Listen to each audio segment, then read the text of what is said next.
हम लोग गणित का सामान्य ज्ञान जानेंगे। जैसा लीजिए कि अगर चीनी 40 रुपए किलो है और हमको 200 ग्राम चीनी की आवश्यकता है, तो हम दुकानदार को कितना पैसा देंगे? 8। तो यह हम कैसे जोड़ देंगे, तुरंत कैसे जान जाएंगे?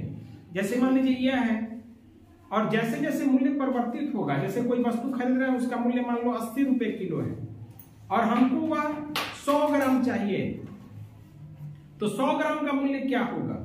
आप समझ में? तो ये सब हम कैसे ज्ञात करते हैं? अभी तो जो हम उदाहरण दिए हैं सीधा है। अगर थोड़ा सा इससे कठिन हो, जैसे हम कह दिए कि 135 रुपए किलो है, तो 100 ग्राम का मूल्य क्या होगा? कैसे ज्ञात करेंगे बताइए? यदि कोई वस्तु 135 रुपए किलो हो तो 100 ग्राम का मूल्य क्या होगा? कैसे निकलेगा? पता है आप लोगों को? नहीं पता है ना? तो अभी हम एक ऐसा ट्रिक बताएंगे कि आप लोग एकदम आसानी से तुरंत निकाल लीजिएगा।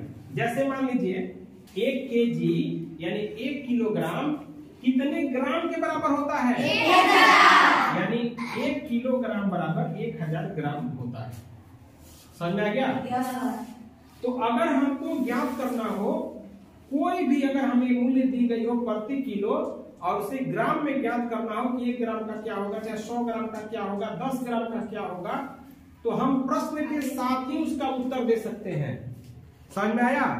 जैसे मान लीजिए कि अभी हम आपको बताएं कि 135 रुपए प्रति किलो कोई वस्तु है जिसका मूल्य है 135 रुपया प्रति किलो, तो आपको बताने हैं कि इसका मूल्य 100 ग्राम का मूल्य क्या होगा, 10 ग्राम का मूल्य क्या होगा, 1 ग्राम का मूल्य क्या होगा। तो आप कैसे ज्ञात करिएगा बताइए? पता है?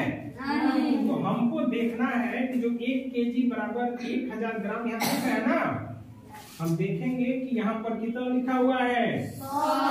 हमको 100 ग्राम का मूल्य ज्ञात करना है। तो यहाँ पर 1 किलो में कितना ग्राम है? 1000। इसमें कितना जीरो कम है?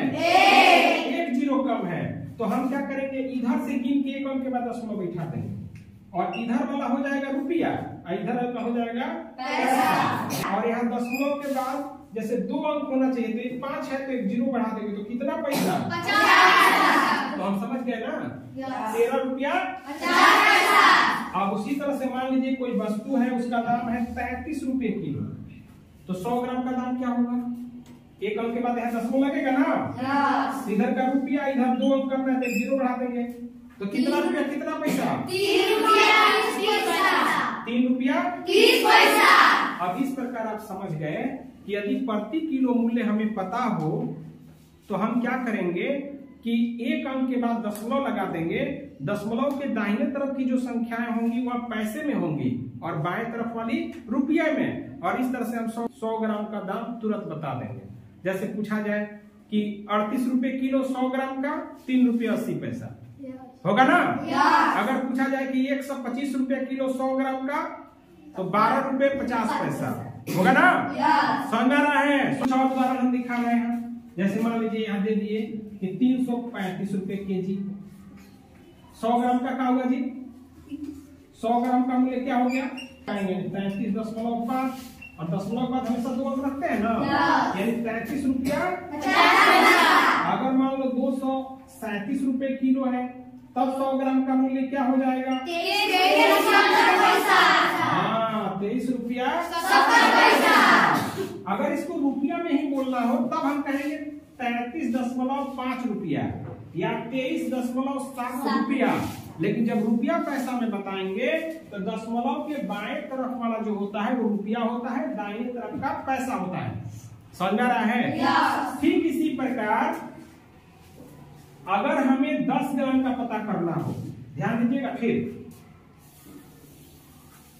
हमें 10 ग्राम का पता करना हो तो आप देखिए 1000 और यहाँ 10 ग्राम है, 10 ग्राम पर इसकी अपेक्षा कितना जीरो कम है? 2 जीरो कम है। तो आपसे प्रश्न पूछा जाए कि 135 रुपए केजी है, तो बताइए 10 ग्राम का दाम क्या हो जाएगा? 10 ग्राम की बात होगी तो हम हमेशा 2 अंक के बाद दशमलव लगाएंगे, और 2 अंक के बाद जब हम दशमलव लगाएंगे तो आपको पता है इधर रुपया इधर लो पैसा। आपको बताया है कि दशमलव के बाद 2 अंक होने चाहिए, तो 2 अंक है ना। तो 1 रुपया 35 पैसा, 1 रुपया 35 पैसा कितने का हुआ ये? 10 ग्राम का। कितने का? 10 ग्राम। 10 ग्राम समझ आ रहा है? या हम कह सकते हैं 1.35 रुपया, 1.35 रुपया। तो इस तरह से हम कोई भी सामान खरीदते हैं, वजन के अनुसार उसका मूल्य हम तुरंत बता सकते हैं। समझ में आ रहा है? जैसे फिर एक दो बार पूछ ले रहा है, बताइएगा। जैसे हम किसी वस्तु का मूल्य मान लो यही बता दिए कि 335 रुपये प्रति केजी है, तो यह 10 ग्राम का मूल्य क्या होगा? 3 रुपया 35 पैसा। 3 रुपया 35 पैसा। अगर 100 ग्राम का पूछे तो 50 अगर ठीक इसी प्रकार जैसे 1 ग्राम की बात होगी तो 3 जीरो हट गया ना, तो 3 अंक के बाद दशमलव लग जाएगा, तो 0.335 रुपया। समझ में आया? ये देखिए, ये समझ गया सब, और आपके सामने जवाब देंगे। ये बताइए पहले अगर 35 रुपए किलो हो तो 100 ग्राम का दाम क्या होगा? 3 रुपया 50 पैसा। 3 रुपया 50 पैसा। अगर 45 रुपए किलो हो तब 100 ग्राम का मूल्य क्या होगा? 4 रुपया 50 पैसा। समझ में आ रहा ना? और 53 रुपए किलो हो तब क्या होगा? 53 रुपया।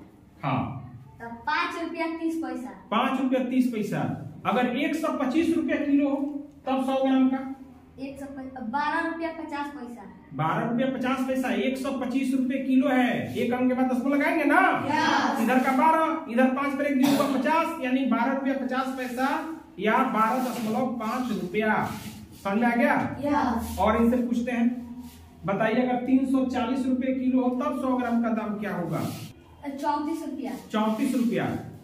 अगर 355 रुपए किलो हो तो 100 ग्राम का दाम क्या होगा? 35 रुपया 50 पैसा। समझ में आ रहा ना? तो चलिए आप इधर आइए, ये भी सब समझ गए हैं एकदम, और एकदम सब बता देंगे। और आप लोग एकदम ध्यान से सुनिए कि सही बता रहे हैं कि नहीं बता रहे हैं। बताइए अगर चीनी 45 रुपए किलो हो तो 100 ग्राम का मूल्य क्या होगा? 4 रुपया 50 पैसा। 4 रुपया 50 पैसा। इधर देख के बोलना है, एकदम सामने। अगर मान लीजिए 75 रुपए किलो अगर कोई सामान है, जैसे मान लीजिए कि हम कह दिए कि 105 रुपए किलो दाल है, तो 100 ग्राम का दाम क्या होगा उसका? 105। हाँ, 10 रुपया 50 पैसा। 10 रुपया 50 पैसा। किससे बोलना है? 10 रुपया 50 पैसा। अगर मान लीजिए हम 140 रुपया किलो वाला दाल खरीद लिए, तो 100 ग्राम का दाम क्या होगा? 140 रुपया। हाँ, तो 100 ग्राम हमको 100 ग्राम चाहिए, तो 14 रुपया। 14 रुपया। समझ रहा है ना? 14 रुपया। मान लीजिए 900 रुपए किलो घी है और हमको 100 ग्राम घी चाहिए, तो कितना पैसा हम देंगे दुकानदार को? 90 रुपया। 90 रुपया। हम समझ गए कि अगर कोई भी मूल्य दिया गया हो, अगर हमको 100 ग्राम का मूल्य निकालना होगा तो हम 1 अंक के बाद दशमलव लगा देंगे। उसी प्रकार अगर 10 ग्राम का निकालना होगा तो 2 अंकों के बाद, जैसे यहाँ पर मान लीजिए 100 ग्राम 122 रुपया 50 पैसा। अगर हमको 10 ग्राम का पूछा जाता तो 12 रुपया 25 पैसा। ऐसा देना पड़ता ना। तो समझ में आ गया आप लोगों को? चलिए, बहुत बढ़िया।